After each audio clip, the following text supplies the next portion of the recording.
வணக்கம் நண்பர்களே.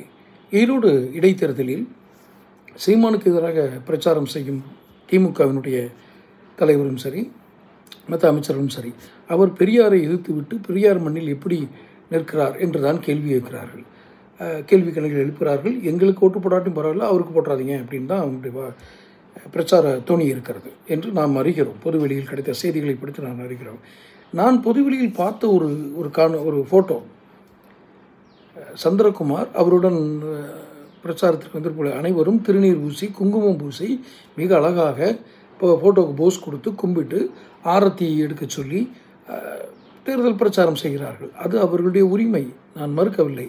இதை கேட்டால் வழக்கம் போல் திமுகவுக்கு இருக்கும் ஒரு சப்பைக்கட்டு வரும், அது அவரவர் தனி உரிமை என்றால் நாங்கள் கடவுளை எதிர்க்கும் பெரியாரை ஏற்றுக்கொண்டோம். பெரியாரை எதிர்ப்பவர்களுக்கு இந்த மண்ணில் இடமில்லை, பெரியாரை எதிர்ப்பவர்கள் கைக்கூலிகள், பெரியாரை எதிர்ப்பவர்களை நாங்கள் மதிக்க மாட்டோம் என்றெல்லாம் கூக்குரலிடம். இது கூக்குரல் தான், சொல்லும் கூறி வரும்னு நான் சொல்ல மாட்டேன், கூக்குரல் தான்.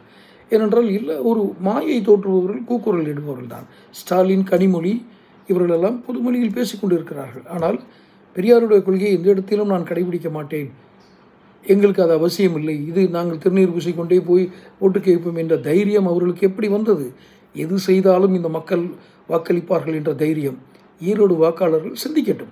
ஒருவேளை சந்திரகுமார் செய்தது சரி என்றால், அவர் அந்த திருநீர் பூசிட்டு வந்தாலும் சரி, வராட்டியும் சரி, நாங்கள் வாக்களிப்போம் என்று நீங்களாகவே முடிவெடுத்தால் தாராளமாக திமுகவை ஆதரியுங்கள். இல்லை என்றால் ஒரு கணம் சிந்தியுங்கள்.